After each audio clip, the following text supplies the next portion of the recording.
والإسلام ديني ومحمدا رسول. ونجيناه ولوطا إلى الأرض التي باركنا فيها للعالمين ووهبنا له إسحاق ويعقوب نافلة وكلا جعلنا صالحين ونجيناهم أئمة يهدون بأمرنا وأوحينا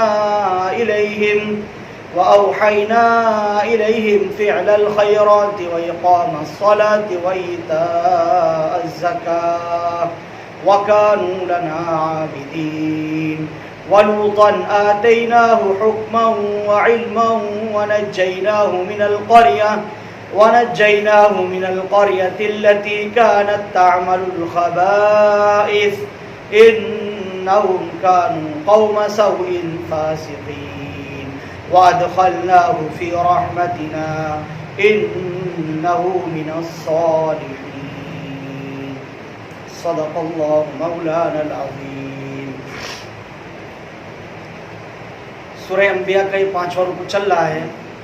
آیت نمبر 68 کے بعد 5ویں رکوع کے آخر تک آیت نمبر 75 تک تلاوت کی گئی ہے. وَنَجَّيْنَاهُ وَلُوطًا إِلَى الْأَرْضِ الَّتِي بَارَكْنَا فِيهَا لِلْعَالَمِينَ وَوَهَبْنَا لَهُ إِسْحَاقَ وَيَعْقُوبَ نَافِلَةً وَكُلًّا جَعَلْنَا صَالِحِينَ.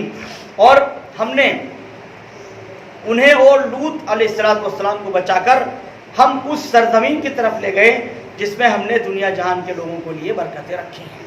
وَنَجَّيْنَاهُ حضرت ابراہیم علیہ السلام کو نجات دی. وَلُوطًا اور انہی کے خاندان کے ایک فرد لوط کو بھی ہم نے جو ہے وہ حفاظت فرمائی, اس کو بھی نجات عطا کی. إِلَى الْأَرْضِ الَّتِي بَارَكْنَا فِيهَا اس زمین کی طرف پھر ہم ان کو لے گئے جس میں ہم نے سارے عالم ان کے لیے برکتیں رکھی. یہ عراق کا خطہ تھا, عراق کا علاقہ تھا جہاں حضرت ابراہیم علیہ السلام آباد تھے. اور جو بادشاہ تھا نمرود, اس نے حضرت ابراہیم علیہ السلام کے ساتھ یہ حرکت کی تھی.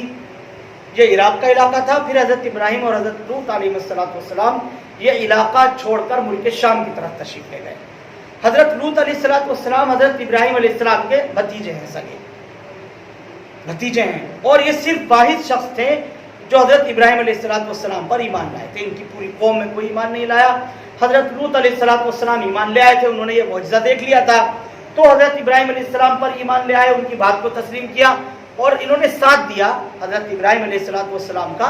پھر یہ ہجرت کر کے یہاں سے ملک شام کی طرف چلے گئے جس کے بارے میں اللہ پاک نے فرمایا کہ جہان والوں کے لیے ہم نے اس خطے کے اندر, اس علاقے کے اندر برکتیں رکھی ہیں. آج بھی ملک شام کا جو علاقہ ہے وہ بہت ہی سرسبز و شاداب علاقہ ہے. بہت اچھے موسم ہوتے ہیں وہاں پر, جو سردی, گرمی, برسات, یہ سارے موسم وہاں پر بھی پائے جاتے ہیں. خاص طور سے ہم ہندوستان پاکستان والوں کو سمجھنے کے لیے بنگلہ دیش, سری لنکا جو علاقہ ہے, خاص طور سے ایشیائی ممالک کا یہ خطہ اور علاقہ, یہاں تو سمجھنا مشکل نہیں ہے اس لیے کہ یہاں سارے ہی موسم آتے ہیں. جن ملکوں میں صرف ٹھنڈ ہوتی ہے, جن میں صرف گرمی ہوتی ہے, جہاں بارشیں ہوتی رہتی ہیں, ان کو بڑی دشواری ہوتی ہے. ان کو پتہ بھی نہیں چلتا کہ گرمی کس طرح کی ہوتی ہے یا ٹھنڈ کا موسم کیسا ہوتا ہے. تو یہ اللہ کی بڑی نعمت ہے کہ 4 موسم اللہ رب العالمین نے عطا فرمائے ہیں. اس علاقے کو بھی اللہ سبحانہ و تعالیٰ نے اسی طرح سے سرسبز و شاداب کیا. خوب باغات, نہریں, چشمے وہاں پر جاری ہیں. خوب اللہ رب العالمین کی نعمتیں, پھل پھول, سبزیاں, کھیتیاں, تمام کی تمام چیزیں ملک شام کے اندر موجود ہیں, پائی جاتی ہیں. وہ خطہ انبیاء علیہ السلام کی سرزمین رہا ہے. سب سے زیادہ انبیاء علیہ السلام کی آبادگاہ اور سب سے زیادہ پیدائش انبیاء علیہ السلام کی ملک شام کے اندر ہوئی ہے. تو اس اعتبار سے برکتیں رکھی ہیں اللہ رب العالمین نے اس پورے خطے کے اندر, اس پورے علاقے کے اندر. آج آپ دیکھیں گے تو اس خطے اور اس علاقے کو نظر لگی ہوئی ہے. ملک شام کا جو علاقہ ہے پچھلے 5-7 سال کے اندر تو پورا ملک تباہ و برباد کر دیا گیا. جو موجودہ جنگیں ہو رہی ہیں ان کی نظر ہو گیا, اور جو اٹھک پٹھک ہوئی ہے بادشاہت کے سلسلے کی, اس کی وجہ سے سب چیزیں تہوبالا ہو گئیں. بہت سے حالات سے وہ ملک جو ہے وہ گزرا ہے. لیکن جو قدرتی چیزیں ہیں, قدرتی نعمتیں, وہ بہرحال موجود ہیں اور اللہ سبحانہ و تعالیٰ کی نعمتیں وہاں پر رہی ہیں. اسی لیے اللہ پاک نے فرمایا کہ ہم نے اس کے اندر برکتیں رکھی ہیں سارے عالموں کے لیے, سارے جہانوں کے لیے. وَوَهَبْنَا لَهُ إِسْحَاقَ اور ابراہیم علیہ السلام کو ہم نے انعام کے طور پر اسحاق عطا کیے. حضرت ابراہیم علیہ السلام کے یہاں بیٹا اسحاق پیدا ہوا. سورہ مریم میں اس کی تفصیلات آ چکی ہیں. پورا واقعہ حضرت اسحاق علیہ السلام کے بارے میں اللہ سبحانہ و تعالیٰ سے دعا کی حضرت ابراہیم علیہ السلام نے, تو حضرت اسحاق پیدا ہو گئے. یہ اللہ رب العالمین کی خصوصی عطا ہے، اللہ سبحانہ و تعالیٰ کا خصوصی انعام ہے حضرت ابراہیم کے ساتھ کہ ان کو ہم نے جو ہے اسحاق عطا کیے، وَيَعْقُوبَ نَافِلَةً، اور پھر اس کے بعد میں یعقوب عطا کیے، یہ ہم نے مزید ان کے اوپر انعام کر دیا، مزید انعام یہ کیا کہ ان کو ہم نے یعقوب بھی عطا کر دیا، وَكُلًّا جَعَلْنَا صَالِحِينَ، اور ان میں سے ہر ایک کو ہم نے نیک بنایا ہے۔ حضرت اسحاق علیہ السلام کے ہاں حضرت یعقوب علیہ السلام پیدا ہوئے، یعنی پوتا، بیٹا بھی دے دیا، دعا بیٹے کی تھی، اور پھر پوتا بھی ہم نے عطا کر دیا۔ نافلتاً کہا کہ یہ بطور انعام کے، بھائی بیٹے کی دعا کر رہے تھے، اپنی زندگی میں پوتے کو بھی دیکھ لیا تو کیسی نعمت اللہ رب العالمین کی، تو پوتا اسحاق کی صورت میں ہم نے عطا کیا، یہ ہماری طرف سے بطور انعام ہے۔ وَكُلًّا جَعَلْنَا صَالِحِينَ، اور یہ ہماری طرف سے جو ہے ہم نے ان میں سے ہر ایک کو نیک صالح بنایا، یعنی حضرت ابراہیم علیہ السلام کی نسل کے اندر اللہ رب العالمین کی طرف سے برکتیں ہوئی، تمام انبیاء علیہ السلام آتے رہے، جو ہے وہ حضرت یعقوب علیہ السلام کی نسلیں آگے بڑھی، سارے انبیاء علیہ السلام پھر حضرت یعقوب علیہ السلام سے ہیں، جن کو جو ہے وہ جن سے بنی اسرائیل کی قوم ہے، حضرت یعقوب علیہ السلام جو یہودی ہیں، آج کے زمانے کے اندر کے جو لوگ ان کو مانتے ہیں، تسلیم کرتے ہیں، حضرت یعقوب علیہ السلام کو بھی مانتے ہیں، تو یہودی لوگ ہیں، ان میں برکت عطا کی، سارے نبی انہی میں آئے، البتہ جناب محمد رسول اللہ صلی اللہ علیہ وسلم جو آخری نبی ہیں، ان کی نبوت اور ان کی بعثت بنی اسماعیل کے اندر ہوئی ہے۔ حضرت محمد رسول اللہ صلی اللہ علیہ وسلم بنی اسماعیل میں ہوئے ہیں، حضرت اسماعیل علیہ السلام کی اولاد میں، اور باقی جتنے بھی نبی آئے ہیں وہ تمام کے تمام حضرت یعقوب علیہ السلام کی نسل سے ہیں، تو ان میں ہم نے برکت عطا فرمائی، ہم نے ان کا سلسلہ جو ہے سلسلہ نبوت وہ بہت دراز کیا، اور نیک صالح بندے ہم نے سب کے سب اس حضرت ابراہیم علیہ السلام کی نسل کے اندر پیدا کیے۔ اسی لیے اللہ کے نبی صلی اللہ علیہ وسلم نے اس بات کا اعلان فرمایا کہ میں حنیفی ہوں، حضرت ابراہیم علیہ السلام کی طرف رخ کر کے فرمایا، اشارہ کرتے ہوئے کہ میں حنیفی ہوں، ملت ابیکم ابراہیم، تمہارے باپ داداؤں میں جو ابراہیم گزرے ہیں ان کی ملت کی اتباع اور پیروی کرنے کا تمہیں حکم دیا گیا۔ تو سب کا سلسلہ نسب جد امجد حضرت ابراہیم علیہ السلام پر جا کر کے رکتا ہے، چاہے ان کا تعلق بنی اسماعیل سے ہو، چاہے ان کا تعلق بنی اسرائیل سے ہو، حضرت یعقوب علیہ السلام کی نسل سے ہو، سب کے سب کا سلسلہ حضرت ابراہیم علیہ السلام تک پہنچتا ہے۔ وَكُلًّا جَعَلْنَا صَالِحِينَ، ان میں سے ہر ایک کو ہم نے پھر نیک بنایا، ہم نے خوب ان کی ذریت کے اندر برکت عطا فرمائی۔ وَجَعَلْنَاهُمْ أَئِمَّةً يَهْدُونَ بِأَمْرِنَا وَأَوْحَيْنَا إِلَيْهِمْ فِعْلَ الْخَيْرَاتِ وَإِقَامَ الصَّلَاةِ وَإِيتَاءَ الزَّكَاةِ، اور ان سب کو ہم نے پیشوا بنایا، امام بنایا، ائمہ بنایا، یعنی ان میں سے ہر ایک کو امام، پیشوا اور رہبر اور رہنما بنا دیا، ان میں سے ہر ایک کو بلند مقام عطا کیا، جو ہمارے حکم سے لوگوں کی رہنمائی کیا کرتے تھے، ان کا کام تھا لوگوں کی رہبری اور رہنمائی کرنا، اور ہم نے وحی کے ذریعے انہیں نیکیاں کرنے کا، نماز قائم کرنے کا اور زکوٰۃ ادا کرنے کا حکم کیا، اس کی تاکید کی، نیک کام کرتے رہو، نماز قائم کرتے رہو اور زکوٰۃ ادا کرتے رہو، یہ اللہ رب العالمین نے خاص طور سے حکم کیا تھا۔ وَكَانُوا لَنَا عَابِدِينَ، اور وہ ہمارے عبادت گزار تھے، ہماری عبادت کیا کرتے تھے، سارے کے سارے بندے جو گزرے ہیں وہ ہماری عبادت گزار تھے، ہماری عبادت کیا کرتے تھے، جو بھی نبی گزرے ہیں وہ تمام کے تمام ایک اللہ وحدہ لا شریک کی عبادت کرنے والے تھے، نیکوکار تھے، نماز قائم کرنے والے تھے، زکوٰۃ دینے والے تھے۔ خاص طور پر انبیاء علیہ السلام کی یہ خصوصیت ذکر کی کہ وہ نیکی کرنے والے، فعل الخیرات، نیکی کرنے والے تھے، اقام الصلاۃ، نماز کو قائم کرنے والے تھے، وایتاء الزکوٰۃ، اور زکوٰۃ کو ادا کرنے والے تھے، یہ ان کے خواص۔ جتنی بھی نیکیاں ہیں، جو بھی نیکی کے کام ہو سکتے ہیں، اس میں انسان کا مزاج یہ ہونا چاہیے کہ نیکی کے کام میں اپنا حصہ کر لے، یہ نہ سوچے کہ جو میں کر رہا ہوں یا جو کام میری مرضی کے مطابق ہو رہا ہے وہ تو نیکی کا ہے، باقی جو کر رہے ہیں وہ نیکی نہیں ہے۔ یہ چیز انسان کو ہلاک کرتی ہے، جو فکر ہے انتہائی درجہ خطرناک ہے۔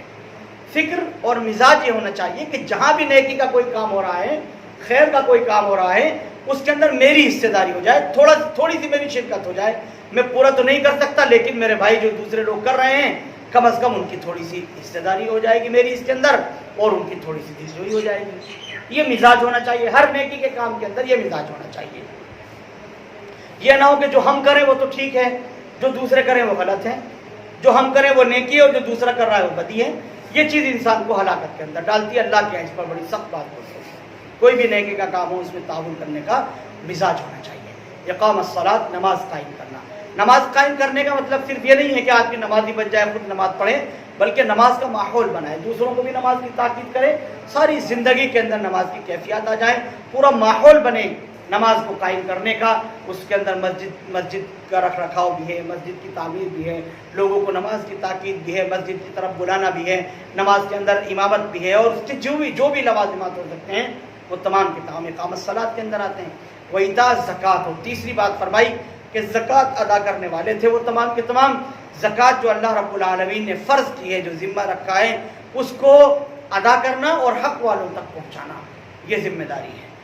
حق جو ہے وہ ادا کرنا، جو اس کے مالک ہیں، جو اس کے مستحق ہیں، ان مستحقین تک اس کو پہنچانا، یہ اصل ہے۔ اور مزاج بنایا قرآن کریم نے زکوٰۃ ادا کرنے کا، دینے کا، نکالنے کا، اکٹھا کرنے کا نہیں کہ میرے پاس مال آ جائے میں اپنے پاس جمع کر لوں، زکوٰۃ جمع کر لوں، بلکہ لوگوں کا مزاج اس طرح کا بنانا کہ لوگ زکوٰۃ دینے والے بن جائیں، لوگ زکوٰۃ ادا کرنے والے بن جائیں اور حقدار تک یہ زکوٰۃ کا حق پہنچائیں۔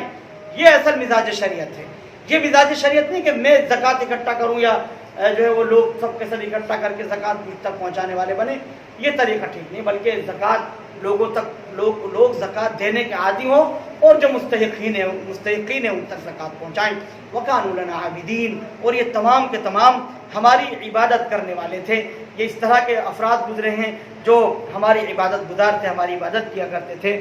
وَلُوطًا آتَيْنَاهُ حُكْمًا وَعِلْمًا وَنَجَّيْنَاهُ مِنَ الْقَرْيَةِ الَّتِي كَانَتْ تَعْمَلُ الْخَبَائِثَ، اور لوط کو ہم نے حکمت اور علم عطا کیا۔ حضرت لوط علیہ السلام کو بھی نبی بنایا گیا بعد میں۔ حضرت لوط علیہ السلام ایک خطے اور ایک علاقے کے نبی تھے۔ جو بھی انبیاء علیہ السلام پہلے آتے تھے وہ خاص خطوں اور خاص علاقوں کے لیے مختص ہوا کرتے تھے، حتیٰ کہ ایک وقت کے اندر اس دنیا کے اندر بہت سارے نبی بھی رہے ہیں، اس لیے کہ ان کی جو نبوت ہوتی تھی وہ خاص علاقے کے لیے ہوا کرتی تھی۔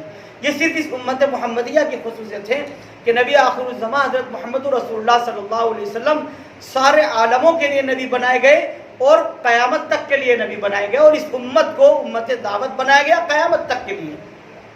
اس کو منصب نبوت عطا کیا گیا ہے، ذمہ داری عطا کی گئی نبوت کی کہ یہ ساری انسانیت تک اس پیغام کو پہنچائے جو پیغام اللہ کے نبی حضرت محمد رسول اللہ صلی اللہ علیہ وسلم پہنچانے کے لیے مبعوث کیے گئے تھے۔ تو یہ اس امت کی خاص ذمہ داری ہے اور اس کا خاص جو ہے امتیاز ہے۔ حضرت لوط علیہ السلام کو ہم نے حکمت عطا کی اور ہم نے ان کو علم عطا کیا اور انہیں اس بستی سے نجات دی جو گندے کام کیا کرتی تھی۔ حضرت لوط علیہ السلام کی بستی کے اندر لوگ غلط حرکت کے اندر ملوث ہو گئے تھے، جیسے آج کل کہتے ہیں ہم جنس پرستی۔ مردوں سے خواہشات پوری کیا کرتے تھے، وہ نکاح نہیں کرتے تھے یا اپنی بیویوں سے اپنی خواہشات پوری نہیں کرتے تھے، بلکہ مردوں سے اپنی خواہش پوری کیا کرتے تھے۔ اس فعل کو قرآن کریم نے خبائث سے تعبیر کیا۔ کانت تعمل الخبائث، یہ قوم گندا کام کیا کرتی تھی، بہت گندی اور گھنونی حرکت ہے، اس سے انسان کو باز آنا چاہیے۔ یہ چیز سماج میں اور معاشرے میں بڑی گندگی پھیلاتی ہے اور اس سے معاشرہ اور سماج گندا ہوتا ہے۔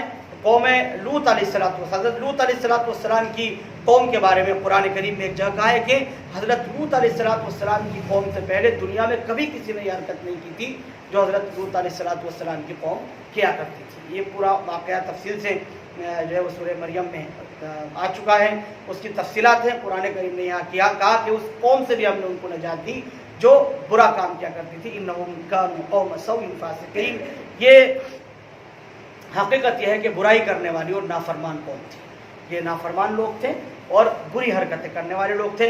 وَأَدْخَلْنَاهُ فِي رَحْمَتِنَا، اور لوط کو ہم نے اپنی رحمت میں داخل کر لیا۔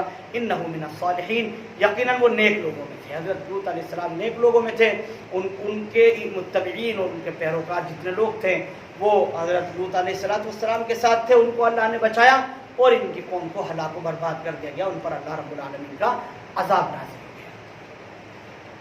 آیت نمبر 75 تک آج کا درس مکمل ہوا، اگلی آیات انشاءاللہ کل پیش۔ Thank you for watching Mufti Ashik Phulati.